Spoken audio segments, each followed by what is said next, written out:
అంతర్వేది క్షేత్రంలో ఉన్నటువంటి నరసింహ క్షేత్రం గురించి ప్రాజ్ఞులైన వారు చాలా విశేషంగా చెప్తారు. ఎందుచేతనంటే వేది అన్న మాటకు అర్థం ఏమిటంటే పూజ చేసేటటువంటి స్థలము, పూజింపబడేటటువంటి స్థలం ఏదున్నదో దానిని వేది అని పిలుస్తారు. చతురస్రాకారంగా ఉండి యాగస్థలమై యాగం చెయ్యడం కోసం ఎక్కడ భూమి దున్నపడిందో దానిని వేది అని పిలుస్తారు. అంటే బాహ్యంలో ఇక్కడ గొప్ప యజ్ఞం ఒకటి జరిగితే ఆ యజ్ఞం యొక్క ఫలితంగా ఈశ్వర కృపచేత ఇక్కడ భగవంతుడు ఒక రూపంతో ప్రకాశించాడు అన్నది బాహ్యార్థం. అంతర్వేది అన్న మాటకు అర్థం ఏమిటంటే లోపల ఉన్నటువంటి వేది. లోపల ఉన్న వేది ఏది అంటే లోపల అగ్ని పుట్టేటటువంటి ప్రదేశం.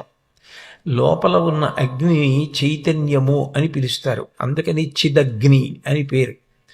చిదగ్ని అన్న మాటకు అర్థం ఏమిటంటే జ్ఞానము